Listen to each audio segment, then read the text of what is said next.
kejutan ini semuanya serba tiba-tiba. Dan firman Tuhan sudah mengatakan bahwa segala sesuatu akan digoncangkan.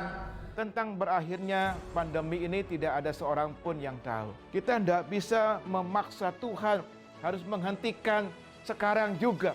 Tapi kita harus yakin saudaraku bahwa sebagaimana firman Tuhan katakan bahwa Dia membuat segala sesuatu indah pada waktunya. Tuhan mau kita belajar percaya bahwa di tengah-tengah situasi yang sulit, Tuhan adalah Tuhan yang tetap pegang kendali atas kehidupan kita. Apapun keadaan yang terjadi, Tuhan Yesus ada bersama dengan kita. Tuhan yang pernah menolong kita di waktu yang lalu adalah Tuhan yang sama yang menolong kita di hari ini. Hasil akhir bukan di tangan corona. Hasil akhir tetap di tangan Yesus Kristus. Dialah Tuhan yang berdaulat. Dialah Tuhan yang tetap pegang kendali atas kehidupan kita.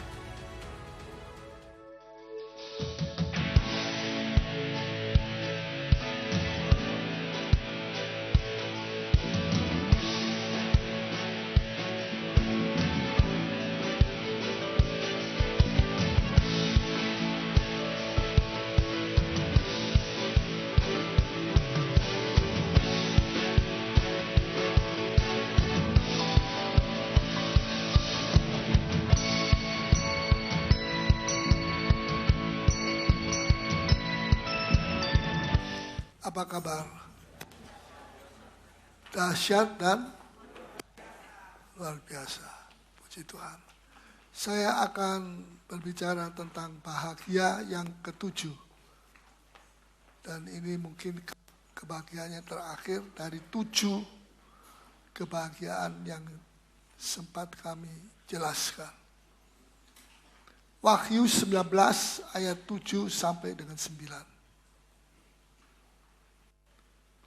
Wahyu 19 ayat 7 sampai dengan ayat yang ke-9. Marilah kita bersukacita dan bersorak-sorai dan memuliakan Dia. Ya, marilah kita bersorak-sorai, bersukacita, memuliakan Dia. Terus? Karena hari perkawinan anak domba telah tiba dan pengantinnya telah siap sedia. Ya, pengantinnya sudah siap. Karena hari perkawinan anak domba telah tiba. Kalau harinya sudah siap, orangnya yang menikah tidak siap, tidak jadi. Betul? Jadi pengantinnya, siapa itu pengantinnya? Itulah orang-orang percaya, orang-orang kudus yang sudah siap untuk masuk di dalam pesta perjamuan kawin anak domba. Ya, ayat 8. Dan kepadanya dikaruniakan supaya memakai kain lenan halus yang berkilau-kilauan. Kain lenan, kain putih yang halus, bukan yang kasar. Berkilau-kilauan. Ya, dan yang putih bersih. Dan yang putih bersih. Tidak ada flek-flek. Ya, ayat 11. Lenan halus itu adalah perbuatan-perbuatan yang benar dari orang-orang kudus. Perbuatan-perbuatan yang benar, itulah lenan halus, menunjukkan perbuatan-perbuatan yang benar dari orang-orang kudus. Orang kudus jangan salah mengerti, bukan berarti orang itu sudah sempurna, baru disebut orang kudus. Tapi kudus di sini artinya diambil, dipisahkan dari sesuatu untuk ditaruh di tempat yang lain. Itu ada kudus. Kita dikeluarkan dari keduniawian, bukan dari dunia, sebab kita masih hidup di dunia. Untuk kita dikhususkan oleh Tuhan untuk melayani Dia. Itulah orang-orang kudus. Jangan sampai hidup kita ini tidak tahu tujuannya apa. Dia bukan orang kudus. Tujuan hidup kita adalah mulut kita berbicara tentang keajaiban-keajaiban Allah dan menguatkan orang yang mendengar. Terus? Lalu ia berkata kepadaku, tuliskanlah, berbahagialah mereka yang diundang ke perjamuan kawin anak domba. Berbahagialah mereka yang diundang. Ya, diundang itu bukan pakai surat begini seperti undangan-undangan, tetapi undangan itu lain dari yang lain. Ke perjamuan kawin anak domba. Terus katanya lagi kepadaku, perkataan ini adalah benar, perkataan-perkataan dari Allah. Perkataan ini bukan perkataan yang diselewengkan oleh iblis, tetapi benar. Jadi mempelai Tuhan itu ada di surga, dan berbahagialah orang yang masuk di dalam perjamuan kawin anak domba. Nah, siapa pengantinnya? Saya tanya kepada saudara, baru kita baca, siapa pengantinnya? Pengantinnya Tuhan Yesus. Siapa? Orang yang telah siap sedia. Katakan sama-sama, orang yang telah siap sedia. Kalau dia belum siap, walaupun dia mengatakan saya orang Kristen, saya sudah dibaptis berapa kali, saya sudah diteguhkan nikah saya berapa kali, tapi kalau belum siap, 5 darah yang bodoh itu, ketika mau masuk di dalam perjamuan kawin, mendapatkan pintu terkunci, pintu tertutup, tidak bisa dibuka. Apa sebabnya? Dia belum siap sedia. Ya, bukan akan siap sedia. Akan itu masih, saya akan pergi ke sana, belum pergi, masih akan.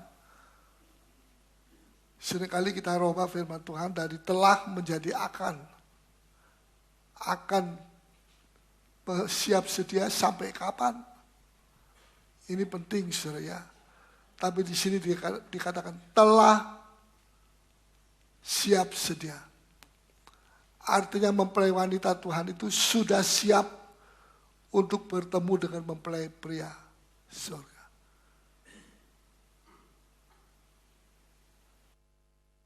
Itulah artinya telah. Telah itu artinya untuk mengetahuinya bahwa dia adalah mempelai Tuhan. Saya katakan tadi sudah siap sedia. Pernah saya jelaskan di surga ada meja panjang sekali. Awalnya di sini masih bisa dilihat oleh putri itu. Tapi ujungnya yang sana itu tidak kelihatan. Begitu banyak, entah berapa ratus ribu, entah berapa juta kursi. Dan itulah perjamuan kawin anak domba. Makanannya bukan babi, tuturuga, kotor. Kalau di sana kotor itu sudah. Makanannya buah-buah kehidupan. Yang Adam dan Hawa diusir oleh Tuhan tidak boleh makan. Sebab kalau dia makan buah pohon kehidupan itu, dia tidak akan mati. Janji Tuhan begitu, dia tidak akan mati.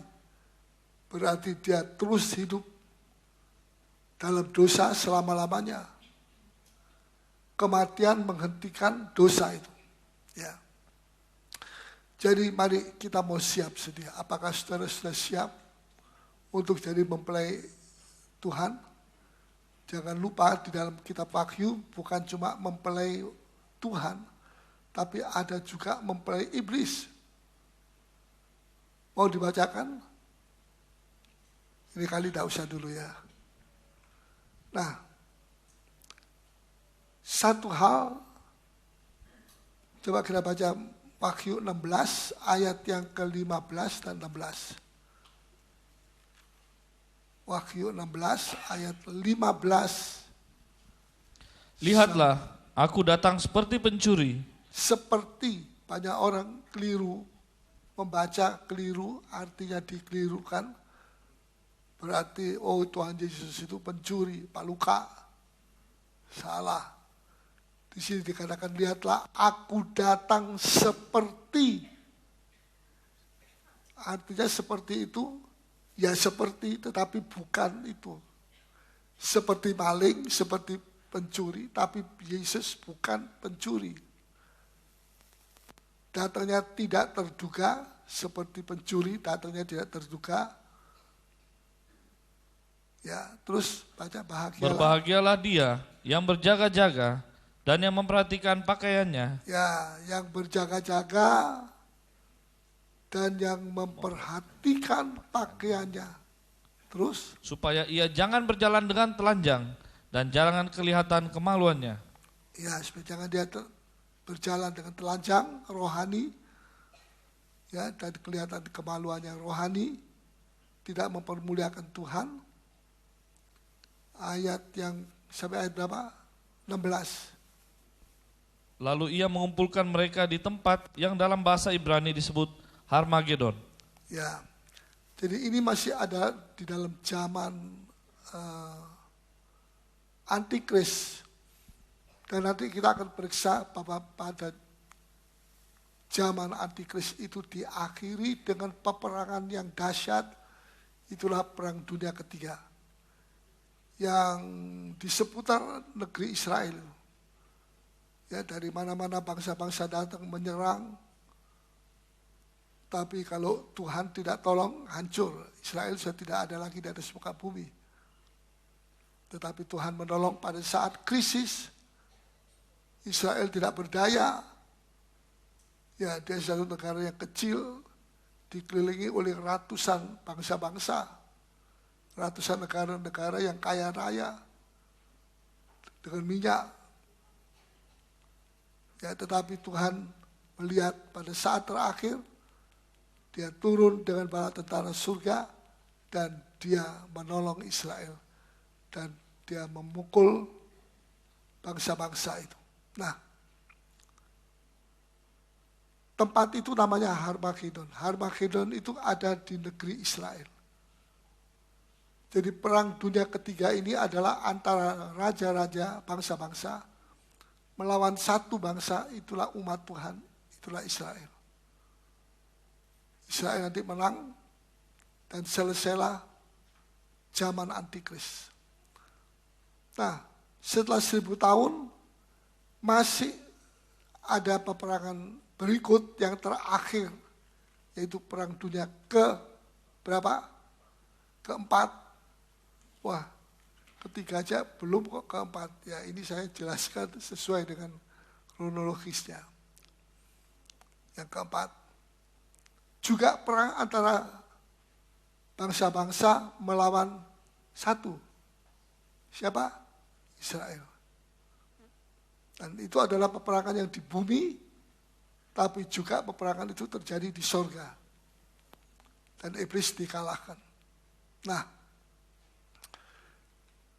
di dalam ayat yang ke-15 dikatakan, aku datang seperti pencuri, berbahagialah dia yang berjaga-jaga.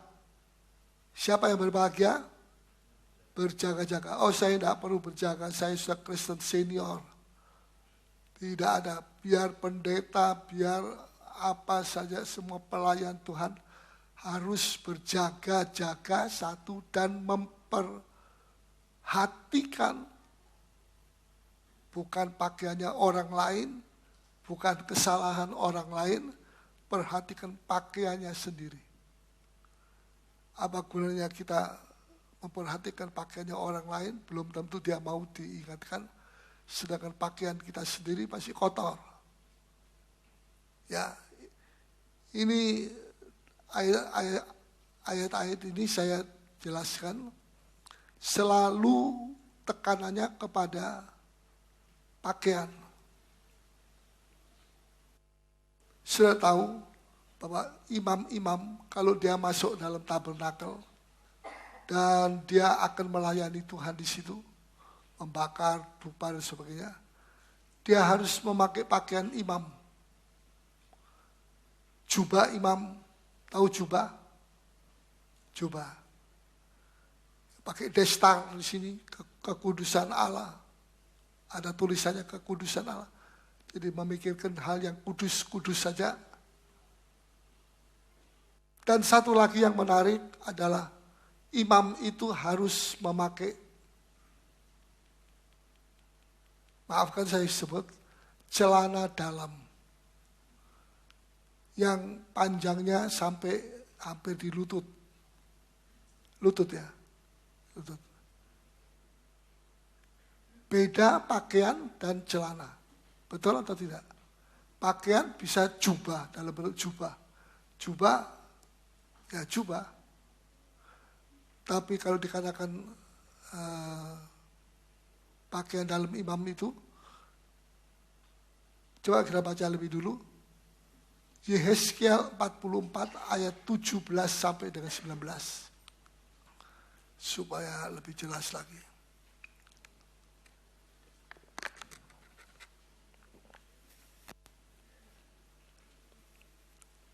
Yehezkiel 44 ayat 17 sampai dengan 19. Maka kalau mereka hendak masuk dari pintu-pintu gerbang pelataran dalam, Ya, mereka harus mengenakan pakaian lenan. mesti pakai pakaian lenan, terus Mereka tidak boleh memakai pakaian bulu domba waktu mereka bertugas di pintu-pintu gerbang pelataran dalam. ya tidak boleh pakai wool, bulu domba itu wool. Kenapa kok tidak boleh pakai wool? Panas. Ya, wool itu panas. Sehingga keluar keringat. Imam-imam itu tidak boleh melayani di dalam rumah Allah dengan berkeringat karena kepanasan. Apa itu keringat? Pernah Tuhan tidak memberkati, tetapi Tuhan mengutuk Adam dan Hawa bahwa dengan keringatmu kamu akan mencari nafkah. Keringat itu menunjuk kepada kekuatan diri kita sendiri. Banyak pelayan Tuhan melayani Tuhan dengan kekuatan diri sendiri. Dia tidak bertanya kepada Tuhan. Banyak orang buka gereja, tidak salah, tapi harus bertanya lebih dulu kepada Tuhan. Kalau tidak, kita jalan sendiri, kita seolah-olah memakai kekuatan kita sendiri, keluar keringat yang sia-sia, yang tidak perlu sebetulnya. Ya, terus kita baca ayat berapa sekarang? 17. Atau waktu menyelenggarakan kebaktian dalam bait suci. Ayat 18. Mereka harus memakai destar lenan. Ya, destar itu di sini. Terus? Dan memakai celana lenan. Nah, memakai celana lenan. Celana beda dengan jubah. Beda toh? Beda. Terus? Tetapi jangan memakai ikat pinggang yang menimbulkan keringat. Keringat, ini kekuatan diri sendiri. Ya, terus? Dan waktu mereka keluar ke pelataran luar menjumpai umat Tuhan itu, mereka harus meninggalkan pakaian mereka yang mereka pakai Ya, dalam menyelenggarakan kebaktian dan menyimpannya dalam bilik-bilik khusus, kemudian mengenakan pakaian yang lain, supaya umat itu jangan menjadi kudus disebabkan kena kepada pakaian imam-imam itu. hebat saudara. Kena pakaian imam itu aja bisa menjadi kudus. Ini luar biasa. Nah, saya berbicara tentang pakaian dalam. Jadi seorang imam itu kalau dia mau melayani Tuhan, dia tidak boleh pakai jubah saja. Atau jaket saja. Tapi dia harus memakai celana dalam. Kira-kira antara perut sampai hampir di lutut. Dengan demikian dia baru boleh melayani. Mengapa Tuhan begitu memperhatikan sampai kepada hal-hal yang kecil-kecil, sampai kepada celana dalam, itu ditulis di dalam Alkitab. Apa sebabnya? Latar belakangnya apa? Alasannya apa Tuhan memperhatikan begitu rupa baju-baju yang ada di sebelah dalam dari seorang imam. Saudara, mungkin kita berpikir, toh tidak ada orang yang bisa melihat. Ukurannya bukan orang melihat kita, bukan. Seringkali kita menjadi frustrasi karena kita terobsesi dengan orang melihat kita. Apa kata orang tentang kita? Bukan apa kata Tuhan tentang kita. bukan apa yang kelihatan di mata Allah, walaupun tidak kelihatan dan tampak di mata manusia. Nah, saya mau beritahu kepada saudara bahwa hidup manusia ini terdiri atas dua bagian. Ya. Bagian yang pertama sebelah luar. Bisa. Tulisannya lupa ditulis. Sebelah luar. Dan bagian yang kedua dari hidup kita itu sebelah dalam. Sebelah luar bisa dilihat oleh manusia, kelihatan tampak umum, kelihatan pada umum manusia. Tetapi yang bagian dalamnya manusia ini tidak kelihatan dan tidak terlihat oleh mata manusia, sekalipun mata Allah melihatnya. Bisa nangkap atau tidak? Sebagian yang di luar, seringkali itu yang dipuji oleh manusia. Pujian manusia. Tapi Allah selalu memuji sebelah dalam kita. Jangan lupa. Ya. Sebelah luar saudara boleh baik, pakaian baik dan sebagainya. Tapi itu tidak menjadi ukuran daripada Tuhan. Tuhan mengukur sebelah dalamnya manusia, ya, yang walaupun tidak kelihatan mata manusia, tidak terbaca oleh manusia, tapi terbaca oleh Allah. Nah, bukan cuma manusia itu terdiri dari dua bagian, tapi hidupnya juga terdiri atas dua situasi. Betul? Dua situasi atau dua, ya situasi, paling gampang. Nah, situasi yang pertama di gereja. Situasi yang kedua di rumah. Betul atau tidak? Siapa di sini pulang gereja nanti tidak pulang rumah? Putar-putar, begitu beredar-edar. Saya kira betul. Jadi ada bagian yang kita melayani Tuhan di gereja, tapi ada juga bagian hidup kita di rumah, termasuk di kantor, termasuk di dalam keluarga, termasuk di dalam rumah tangga. Nah, di gereja kita bisa melayani Tuhan, namun tidak tertutup kemungkinan dalam pelayanan kita kalau tidak hati-hati, kita seperti melayani manusia.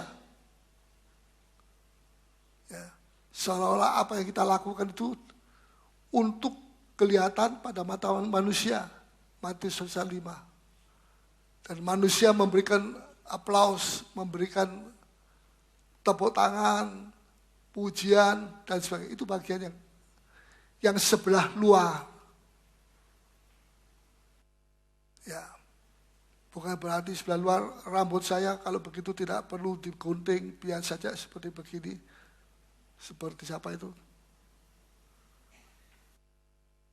Rambut kita mesti ditata yang baik. Tapi bukan itu yang membuat Allah berkenan. Bagaimana hidup kita di rumah yang tak kelihatan oleh mata umum, namun mata Allah melihatnya. Bagaimana interaksi hidup kita, anak, orang tua, dan suami istri dengan persaudaraan di gereja. Bisa mengerti, saudara? Nah, kalau masih pacaran memang cintanya luar biasa. Saben hari nyanyi tentang cinta. Tapi bukan cinta dalam Alkitab, cinta monyet. Ya atau ya? Tidak. Puji Tuhan, yang tidak kita lopati. Ya. Nah, kalau masih cinta, masih pacaran, digigit nyamuk sedikit aja, pacar perempuannya ini, dia sudah marah sama nyamuk yang dimarahi. Anti kamba ini. Sakit jengkelnya dia mau pukul, mau mati kan. Terbang ke sana dia buru, mau mati kan tidak bisa-bisa. Hanya untuk sang pacar. Cewek, bukan cowok, cewek. Tapi kalau sudah kawin, anaknya sudah 7 sempurna. Jalan ke Sandung Kerikil, hampir jatuh. Matamu di mana? Itu apa ada perjanjian waktu pacaran? Nah, boleh katain, matamu di mana? Coba, beranikah dia ngomong, kalau dia seorang hamba Tuhan, beranikah dia ngomong sama jemaatnya, matamu di mana? Keluar semua. Betul? Jadi manusia itu cenderung mempunyai satu pribadi dengan 2 kepribadian. Di gereja Akyong. Maafkan kalau ada nama Akyong di sini. Paling gampang. Di rumah Akyongi. Ada iya sedikit. Lain. Padahal Akyongnya 1 orang saja. Tapi kepribadian, bukan pribadi. Pribadinya cuma 1 Akyong. Kepribadiannya 2. Di hadapan manusia berbeda dengan di hadapan Allah. Saya kira tidak ada pendeta berani ngomong seperti itu kepada jemaatnya. Ya. Nah,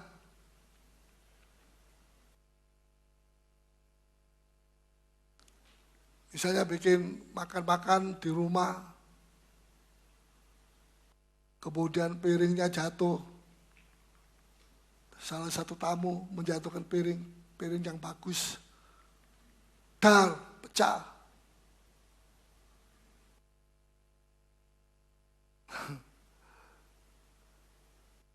Tuan rumahnya bilang apa? Gak apa-apa. Jangan terlalu susah. Biar pecah, tak apa-apa. Pecahkan 2 lagi boleh juga, tak apa-apa. Tak apa-apa, boleh.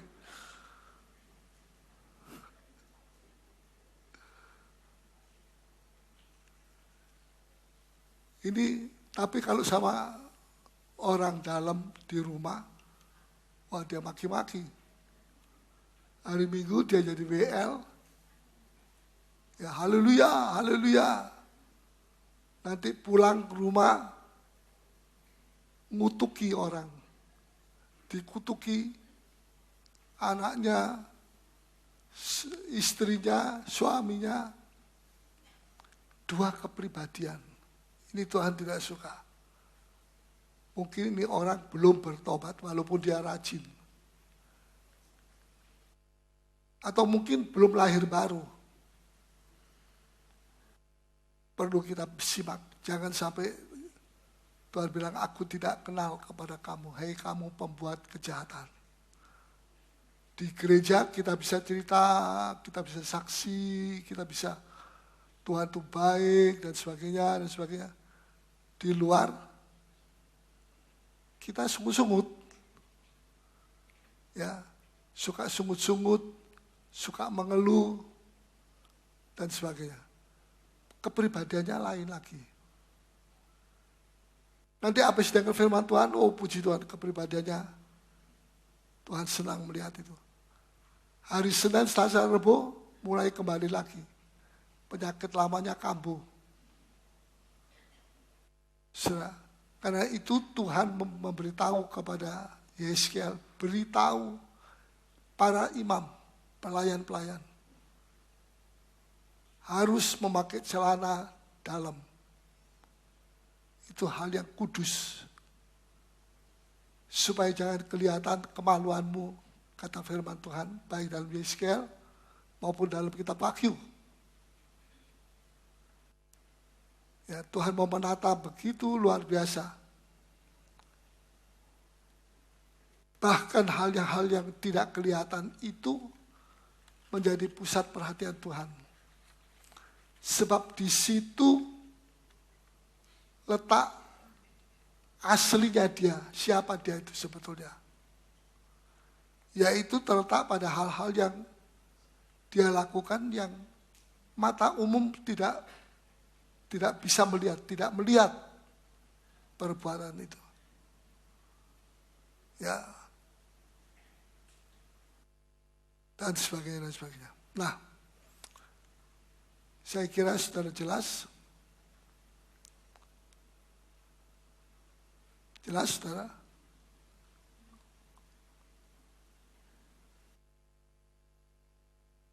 Ya, sudah waktunya sekarang. Waktunya apa? Semua topeng-topeng dibuka. Amin. Siapa yang masih punya topeng, buka. Bilang, Tuhan, saya tidak mau bertopeng. Tuhan, tolong saya. Kasih karunia-Mu. Kita tidak bisa berubah kalau kita tidak punya kasih karunia. Sebab itu kita tidak bisa berbangga kalau kita berubah. Wah, saya berubah sekarang. Besok berubah lagi kembali 180 derajat. Tuhan tidak mau seperti itu. Tuhan mau ketulusan hati kita. Dan apa yang tidak kelihatan pada mata Tuhan itu justru yang lebih penting. Ya. Banyak orang Kristen masih belum sungguh-sungguh di dalam Tuhan. Kalau di gereja semangat pukul iblis. Ayo saudara, kita genggam semua. Sekarang kita bayangkan ini iblis dibuka. Pukul 1, 2, 3, 4. Tapi begitu pulang ke rumah, pukul istri. Gimana nih? Bingung orang yang melihat. Satu pribadi dengan dua kepribadian. Ini Tuhan tidak suka. Biar saudara keliling-keliling ke gereja mana saja, kalau ini belum diperbaiki, Tuhan tidak suka. Ibadah yang pura-pura itu adalah kekejian di mata Tuhan. Ya, belum terlambat, masih ada waktu. Tapi jangan lengah. Kalau lengah, waktunya sudah habis.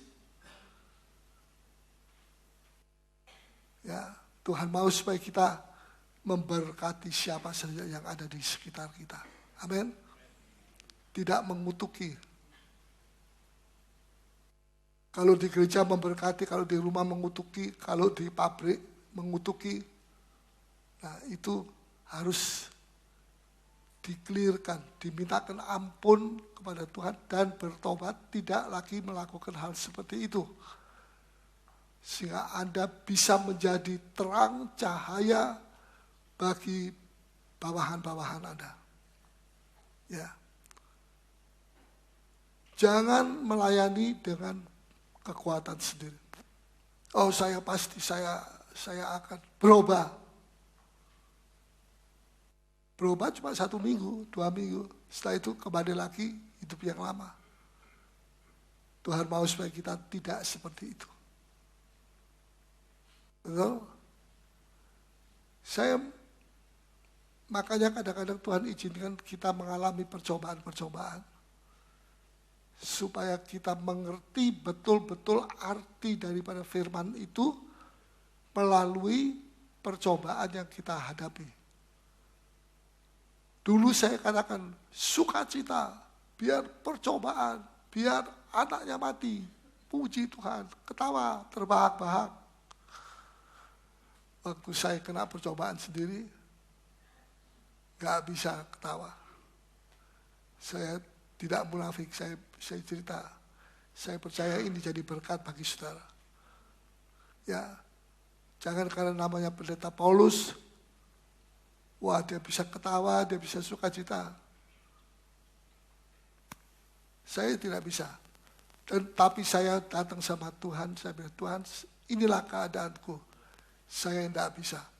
Saya bisa khotbah bagus, tapi karakter jelek, hati-hati. Sekarang banyak pengkhotbah yang bagus, tersusun, rapi, diurapi, tapi karakternya itu. Karakternya jelek. Ini saya tidak mengatakan semua pendeta, tidak. Banyak pendeta yang masih baik. Tapi ada banyak juga sekarang yang palsu. Ya, mungkin terlalu keras saya kalau bilang palsu. Ya, palsu. Tetapi Roh Kudus luar biasa. Dia bekerja tidak tergantung kekuatan kita. Nah, jangan sampai berkeringat. Kekuatan sendiri, ada orang bilang, saya tidak mau lagi merokok lisong yang tebelnya segini. Saya sudah buang semua. Saya masukkan WC, akhirnya WC-nya macet. Saking semangatnya. Tapi kembali lagi. Sudah berkeringat, kekuatan sendiri. Tetapi tidak lama, tidak tabah. Jangan sampai hal itu terjadi. Bukan kita yang pilih Tuhan. Tuhan yang pilih kita. Tuhan begitu baik. Masih ada kesempatan. Walaupun waktunya sudah dekat. Coba kita baca Wahyu 22 ayat 14.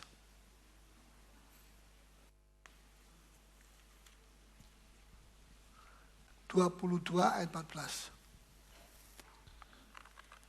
Berbahagialah mereka yang membasuh jubahnya. Nah, lagi-lagi jubahnya. Penting ini. Membasuh bukan dengan rinso, dengan obat-obat. Membasuh dengan darah dari anak domba Allah. Terus? Mereka akan memperoleh hak atas pohon-pohon kehidupan. Ya. Dan masuk melalui pintu-pintu gerbang ke dalam kota itu. Manusia pertama diusir oleh Tuhan setelah mereka jatuh dalam dosa, supaya jangan makan buah pohon kehidupan. Sebab dengan makan itu dia tidak akan mati secara jasmani sampai entah berapa ratus tahun. Nah itu dosa nanti akan berkembang terus. Kematian adalah salah satu saja. Cara Tuhan menghentikan dosa. Salah satu menyembuhkan kanker menurut ilmu kedokteran adalah orangnya mati. Tapi sudah mati baru berhenti. Ya. Tapi dalam rohani itu baik. Kita harus mati dari dosa-dosa itu. Dari kebiasaan-kebiasaan itu. Dari kanker-kanker yang ganas itu. Kita harus mati dari hal-hal seperti itu. Dan barulah kita akan hidup seperti Kristus oleh pertolongan daripada Dia. Nah, saya mau lanjutkan Wahyu 19 ayat 8 tadi. Coba tolong sekali lagi dibacakan. Dan kepadanya dikaruniakan supaya memakai kain lenan halus yang berkilau-kilauan. Kain lenan halus dan berkilau-kilauan. Dan yang putih bersih. Dan yang putih bersih. Ada 3 hal. Pakaian dari mempelai Tuhan itu adalah kain lenan yang halus, berkilau-kilauan, putih bersih.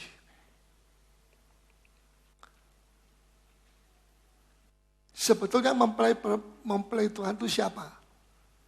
Orang atau kota? Sebab di dalam Wahyu 21 dikatakan, dan aku melihat kota yang kudus. Ayat 2 ya. Wahyu 21. Aku melihat kota yang kudus, Yerusalem yang baru, bukan Yerusalem yang lama sekarang. Turun dari surga, dari Allah yang berhias bagaikan, perhatikan ini, bagaikan, kayaknya seperti, begitu ya. Bagaikan pengantin perempuan yang berdandan untuk suaminya.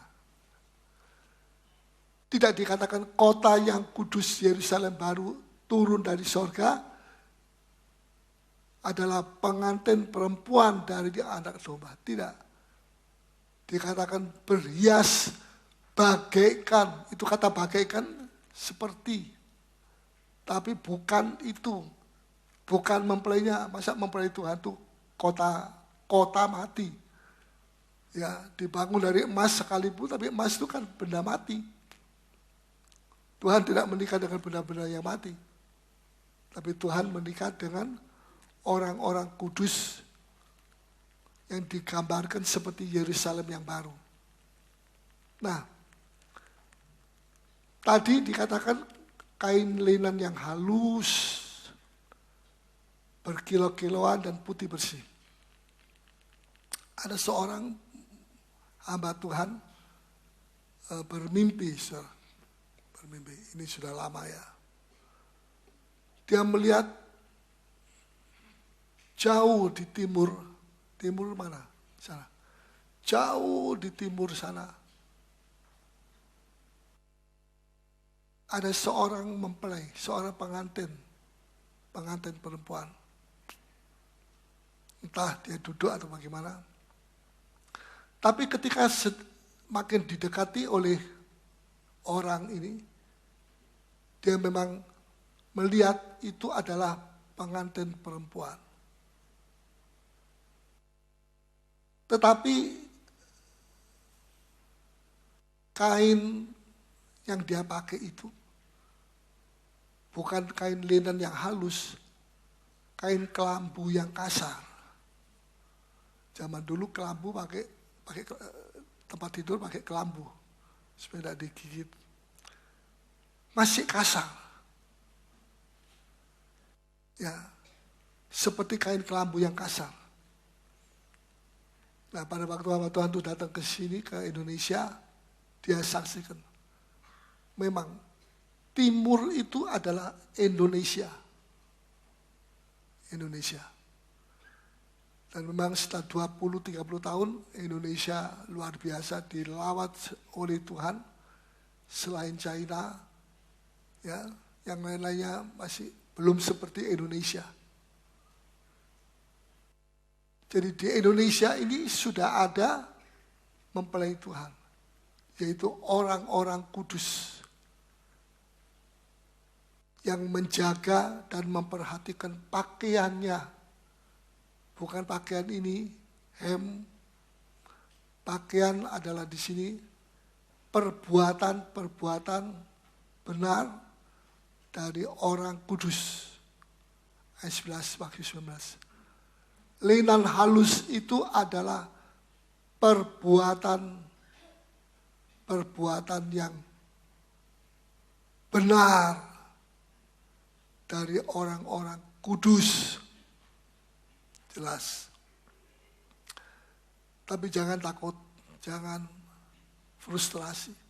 Saya percaya Roh Kudus sedang menghiasi mempelai Tuhan sampai mereka siap sedia untuk hari perkawinan anak domba Allah. Ya, kita sedang menantikan itu. Tidak ada waktu untuk kita coba-coba hidup dalam dosa atau kembali hidup lama lagi. Lebih berat orang yang masuk neraka yang mengatakan Yesus, waktu Yesus jalan-jalan di sana dengan putri itu, saya kenal Yesus, saya masuk gerejanya Yesus. Tuhan bilang apa? Aku tidak bisa berbuat apa-apa. Setelah kamu masuk neraka, aku tidak bisa berbuat apa-apa. Sebab kalau aku bisa merubah kamu, kacau, tidak ada orang masuk neraka. Semua masuk surga. Dan masuk surga dengan kepura-puraan atau tidak, itu masih juga mesti diperiksa.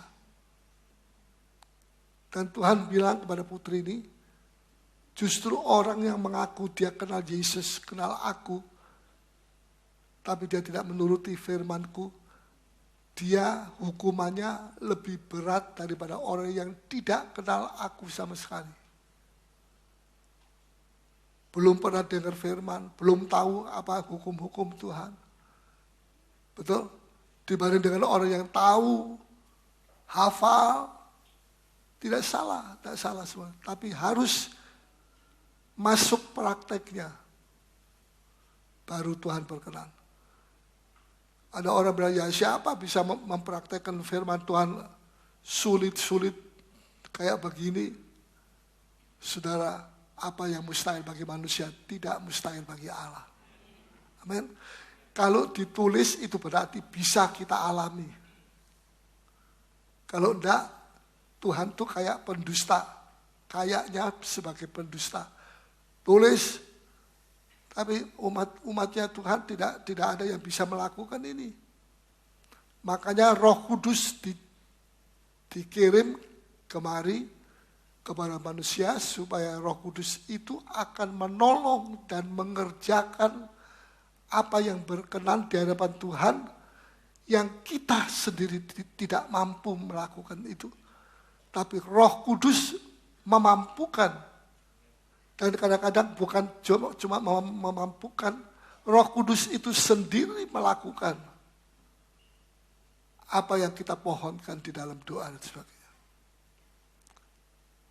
Tidak sia-sia Tuhan bilang, kalau aku tidak kembali ke surga, Roh Kudus tidak diutus ke dunia. Dan kamu semua akan sulit hidupnya tanpa Roh Kudus. Roh Kudus itu adalah roh ulah. Betul apa tidak? Ulah itu apa? Bukan berulah. Ulah. Roh ulah. Roh hula. Artinya roh Allah.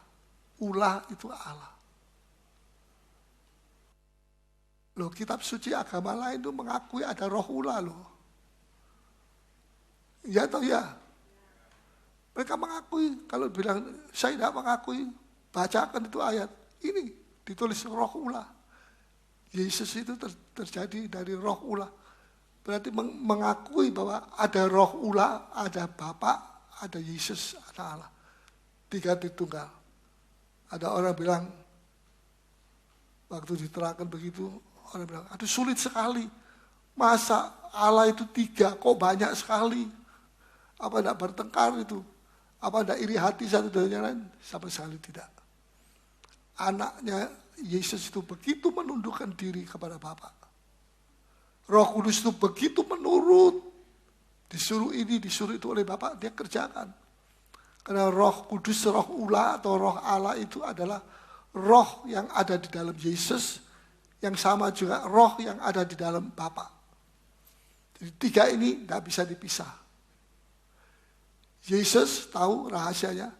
Kalau dia mau melakukan sesuatu mujizat, dia lihat dulu ke surga. Bapaknya melakukan atau tidak. Kalau tidak, dia tidak akan melakukan. Dia hanya melakukan apa yang Bapaknya melakukan lebih dulu. Yohanes 5, ayatnya cari sendiri di rumah. Begitu nurut. Mau jadi hamba Tuhan, mau ngelawan terus repot. Sedang Yesus itu menurut, dia lihat Bapak, dia sendiri mengatakan dalam Yohanes 5, aku melihat Bapak lebih dulu. Kalau dia melakukan, aku lakukan. Makanya pada waktu iblis mengatakan, jadikan roba batu ini menjadi roti, Tuhan Yesus menuruti atau tidak? Tidak. Kenapa? Bukan karena dia tidak bisa merubah menjadi roti, tapi karena dia melihat kepada Bapa, Bapa tidak melakukan itu. Tidak melakukan. Tuhan Yesus tidak perlu menunjukkan, ini aku. Kamu tidak tahu siapa aku. Apa yang kamu suruh saya lakukan. Nanti jadi budaknya setan. Betul? Ya. Tuhan sanggup melakukan, tetapi Tuhan tidak melakukan kalau Bapa tidak melakukan. Sekarang kalau kita mau ambil keputusan, kita mesti berdoa lebih dulu. Itu sama. Kalau tidak, kita jalan sendiri. Seperti kita jalan sendiri. Kalau sudah kesulitan, wah baru kita teriak, Tuhan kenapa engkau tinggalkan saya? Loh kamu tidak tanya sama saya kok. Mau pergi sini, mau pergi situ, mau cari nafkah di sana sini dan sebagainya. Mau kawin dengan cinta monyet. Atau mau apa. Tidak berdoa lebih dulu. Mungkin sudah tanya bagaimana caranya Yesus melihat Bapak. Berdoa. Bapak apakah ini kehendakmu? Kalau kehendakmu jadilah, kalau tidak, tidak usah jadi. Nah itu dia sudah kunci. Berarti dia 100% dengar-dengaran kepada Bapak. Tinggal Bapak kasih sign, Bapak setuju atau tidak, di situ nanti anak ini juga akan menurut. Biar dia sudah lapar sekali. Kalau Bapak tidak memberikan sign, tidak berikan tanda, Yesus tidak makan. Sebab dia hidup untuk Bapaknya. Saudara, mari kita mau bersihkan pakaian-pakaian rohani kita. Pakaian yang tidak tampak pada mata manusia. Kita kelihatan bagus, sebab yang tampak sebelah luar. Tapi sebelah dalam Tuhan juga mau. Tuhan bisa jamah. Siapa yang diberi pakaian linan yang halus? Orang yang menurut firman Allah. Dalam bahagian yang keberapa itu dikatakan berbahagialah orang yang menuruti firman Allah. Sekarang bukan zamannya lagi cuma mendengar, membacakan, mengkhotbahkan, dia itu harus. Ya, tetapi sekarang waktunya untuk menuruti. Kalau membacakan satu orang, Saudara Beni. Yang mengkhotbahkan satu orang, Paulus Yedidia. Tapi menuruti semua kita. Termasuk yang khotbah ini. Berkatnya 2 kali lipat kalau menuruti. Jadi saya tidak dibebasi oleh Paulus, kamu tidak usah karena kamu sudah khotbah. Tidak. Keselamatan itu masing-masing tanggung jawab sendiri kepada Tuhan. Betul? Dikatakan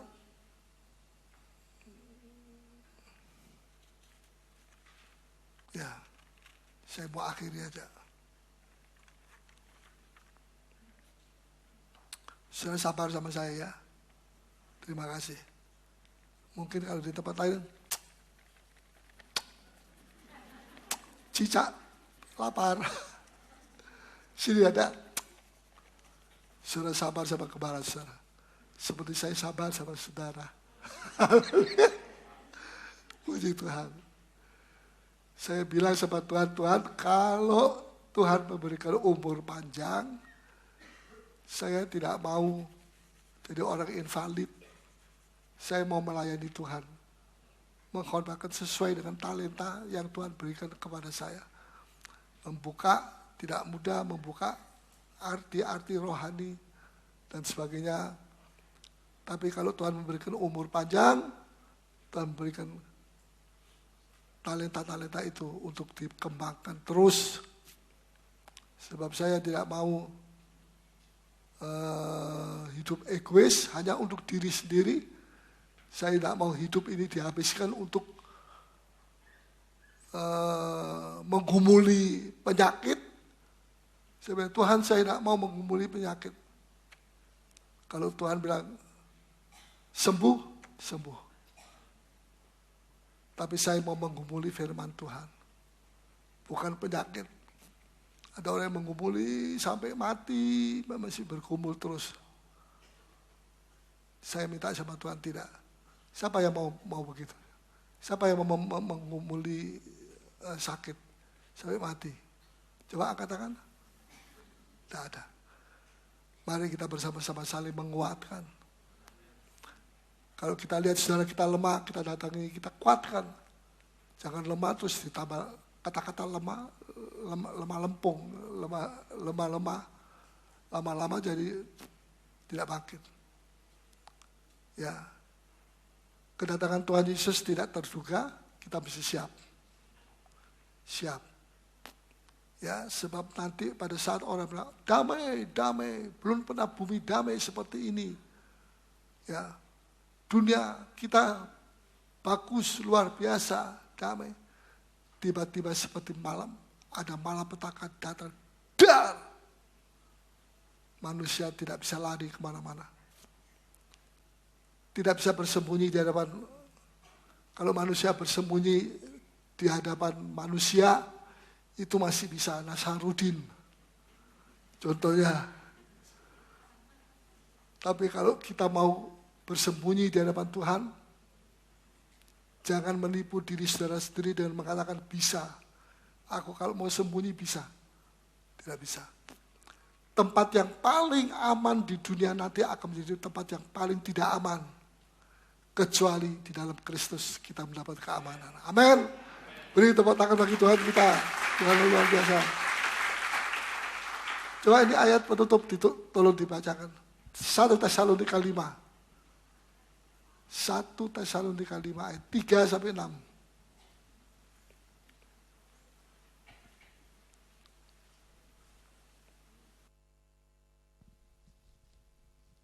Ya.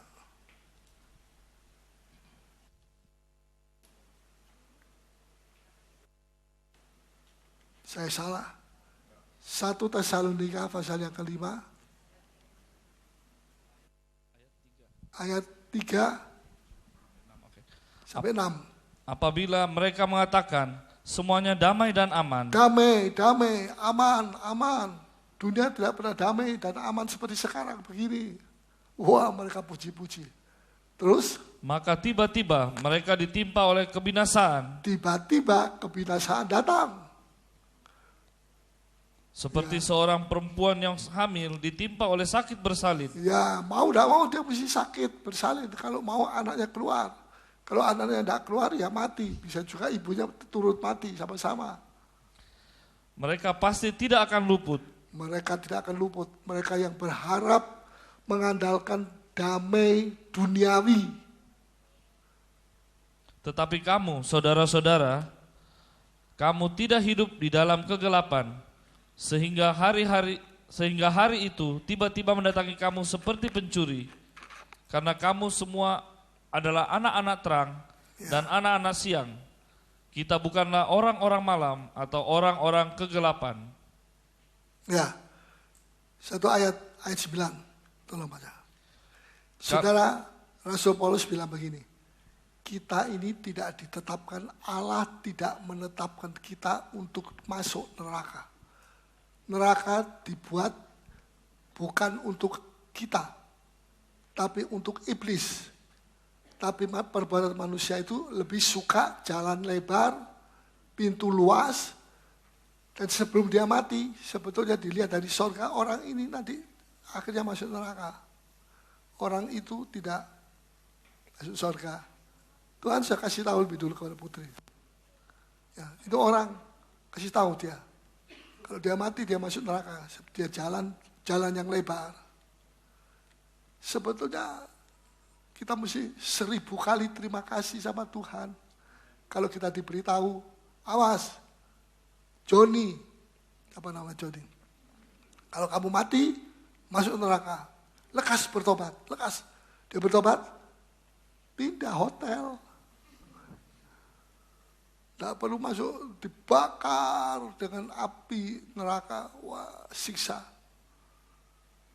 Makanya selama kita masih bisa mendengar firman Tuhan, ini kemurahan daripada Allah. Jangan cari gerejanya. Ya. Gereja bagus tapi tidak bisa membuat kita masuk surga. Ya bagus supaya Allah dipermuliakan. Itu saja.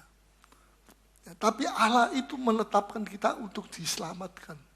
Coba tolong baca lagi sekali ayat 9. Karena Allah tidak menetapkan kita untuk ditimpa murka. Ya, tidak menetapkan kita untuk kena murka daripada Allah. Terus? Tetapi untuk beroleh keselamatan oleh Yesus Kristus. Keselamatan oleh Yesus Kristus. Amin.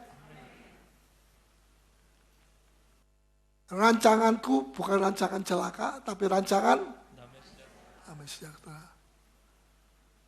Banyak ayat-ayat mengatakan bahwa Tuhan tidak suka melihat kita masuk neraka. Tapi karena pilihan kita sendiri, ya, pilihan kita sendiri di neraka juga banyak pendeta katanya.